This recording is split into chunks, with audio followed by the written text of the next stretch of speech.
It's time to do the final part of Mackenzie Dern versus Amanda Ribas 2 fight card. Let's get right into it. But before we do, remember, we are doing a live watch party tomorrow night and tomorrow morning if you're in the UK. We are doing the predictions. Let's get right into today's video though, which is the main event, Amanda Ribas versus Mackenzie Dern 2. Amanda Ribas is 12-5.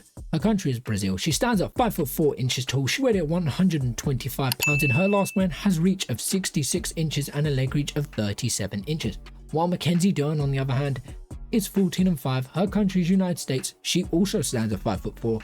She weighed at 127 pounds. In her last win has a reach of 63 inches and a leg reach of 37.5 inches. So Amanda Ribas has a 3-inch reach advantage, while Mackenzie Dern has a 0.5 leg reach advantage. They both have the same height.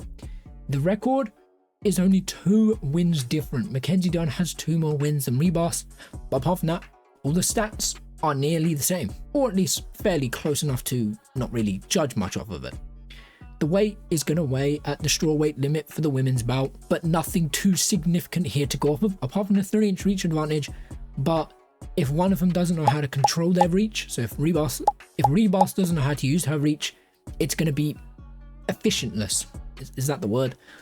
And Mackenzie Dern, if she doesn't know how to get on the inside, if Ribas knows how to use it, again, it's going to be a tough night for one of them. But we'll have to wait and see for which one. But let us move on to win buys to see how they've got it done in their previous wins. Not sure how I feel about that phrasing though. With Mackenzie Dern having no knockouts, 50% submission and 50% decisions, which means she has 7 wins by submission, 7 wins by decision. Her average fight time is 13 minutes. Her knockdown average is 0. While Amanda Ribas, on the other hand, has a 31% KO, 31% submission and a 38% decision, with an average fight time sitting around 13 minutes and a knockdown average of also 0. I'm actually shocked with that stat. 0% for Mackenzie Dern knockouts. Mackenzie Dern either, no disrespect, doesn't have or doesn't bring too much power to the table, as in knockout power, because she's sat people down. There is a 0.16. She's sat opponents down, but she hasn't put them out. Maybe she put them down and then went for a submission and got the submission, or maybe it was close to the end of the round when she put them down and it carried on. But Amanda Ribas, she has the knockouts, so she's the one bringing the power to the table with a reach, which is deadly already. But they both have submissions, so this fight will probably hit the canvas.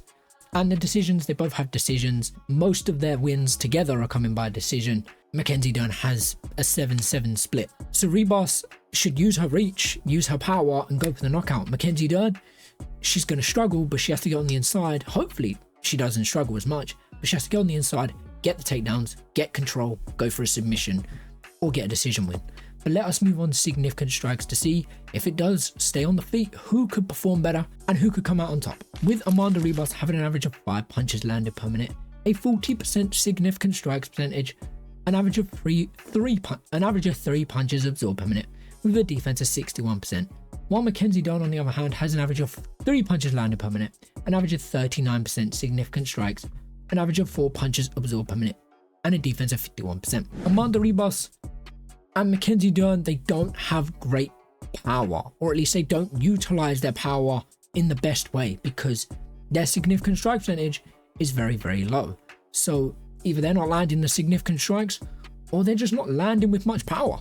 They're not really hitting to hurt someone. They're kind of just hitting to set things up to get in on the inside and get the takedowns. They both absorbed a fair bit in their previous fight.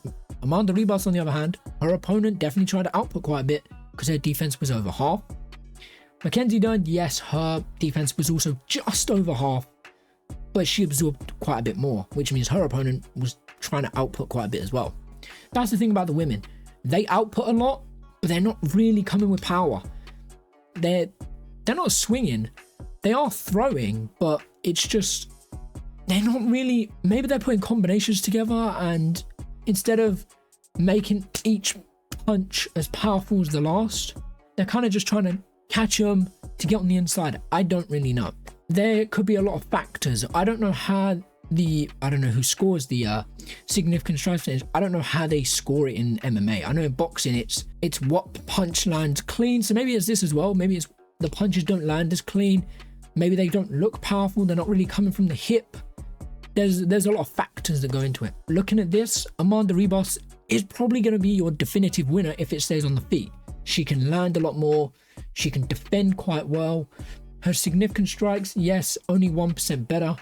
And again, that's what it counts for in an MMA. It's the cuts, the damage is the first scoring, and then it would be the striking itself, like how many you landed. With this, if Mackenzie Dern doesn't cut her open or hurt her early, and Amanda Ribas doesn't hurt her at all or cut her open at all and just lands a bunch, Ribas is going to win the fight. So Mackenzie Dern needs to put some damage and some power into this fight and get it down. Not only then are you winning on the feet, you're winning on the ground too. But let us move on to the grappling to see if it does go into the grappling, who could benefit better basing off their last fight. With Mackenzie Dern having an average of 1 takedown, 16% takedown accuracy, 30% takedown defense, and a submission average of 1.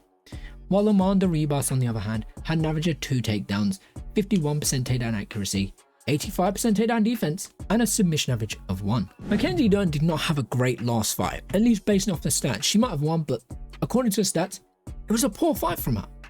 She didn't get many takedowns, 16% takedown accuracy, so her opponent was either really good at takedown defense or she's just very poor at getting takedowns.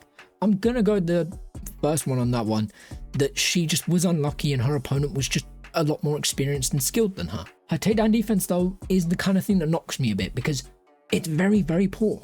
That means you got taken down by either probably the better grappler, probably the much better grappler. So Mackenzie Dern didn't have a great last fight.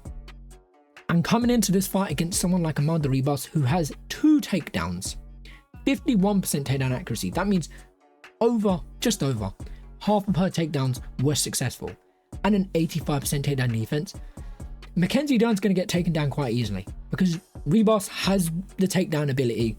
She has the ability to also defend the takedowns and the submission average. So how do I think this fight plays out as a whole? I think Amanda Ribas either gets a knockout or gets a decision, possibly a submission. It looks like she does a lot better in the grappling. And when it comes to Mackenzie Dern, either a submission or a decision, but I'm probably going to go with a decision for her. I think she has a lot to do, and I think Ribas just has she doesn't have as much experience. We know that because of the record. But I think Amanda Ribas is has a little bit more knowledge in this. So I think this could be a very tough fight for Mackenzie Dern. I don't think it'll be easy for Ribas, but it looks a lot easier on paper. But this is just my thoughts and my opinions. What do you guys think? Who do you think wins and how do you think to win? Apart from that, I'll catch you in a bit. Take care and peace.